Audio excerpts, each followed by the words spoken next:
Evangeliser le Monde TV ikwifurije Noheli nziza. Yesu afite ubutware bwose, ni igitangaza, abasha kukuremera igitangaza.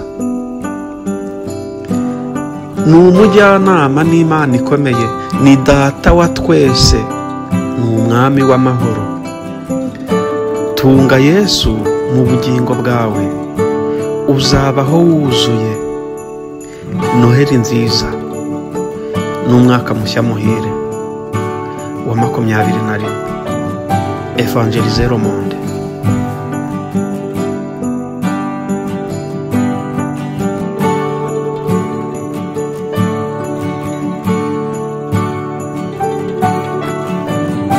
Amasekuruza ya Yesu mwene Dawidi, mwene Aburahamu ngaya. Aburahamu yabyaye Isaka, Isaka yabyaye Yakobo, Yakobo yabyaye Yuda na bene se.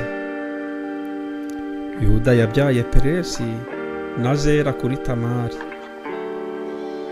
Peresi yabyaye Hesironi, Hesironi yabyaye Ramu,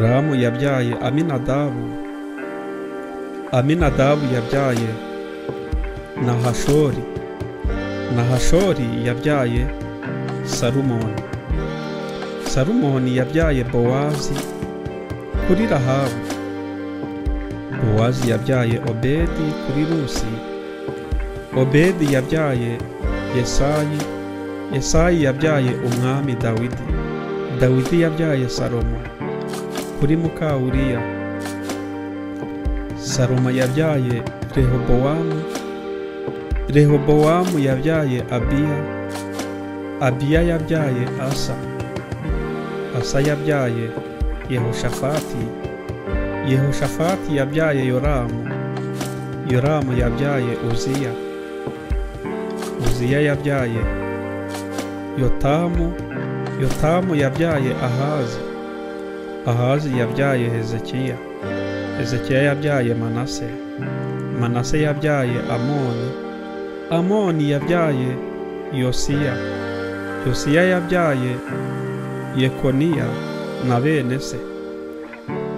Igihe bimuriwe i Babuloni, bamaze kwimurirwa i Babuloni, Yekoniya yabyaye Sharutiyeli, Sharutiyeli yabyaye Zerubabeli, Zerubabeli yabyaye Abihudi, Abihudi yabyaye Eliyakimu, Eliyakimu yabyaye Azori, Azori yabyaye Sadeki, Sadeki yabyaye Akimu, Akimu yabyaye Elihudi, Elihudi yabyaye Eleyazari, Eleyazari yabyaye Matani, Matani yabyaye Yakobo, Yakobo yabyaye Yozefu umugabo wa Mariya ari we nyina wa Yesu witwa Kristo. Nuko basekuruza bose uhereye kuri Aburahamu ukageza kuri Dawidi ni 14, kandi uhereye kuri Dawidi ukageza igihe bimuriwe i Babuloni ni 14, kandi uhereye icyo gihe bimuriwe i Babuloni ukageza kuri Kristo ni 14. Kuvuka kwa Yesu uko kwagenze.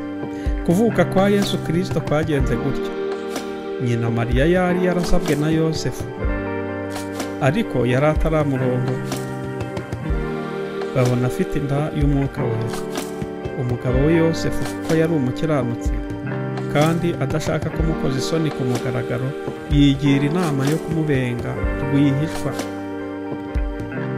Akibitekereza, marayika w'umwami Imana mubonekera mu nzozi ati: Yosefu mwene Dawidi, witinya kurongora umugeni wawe Mariya, kuko imbuto imurimo ari iy'umwuka wera.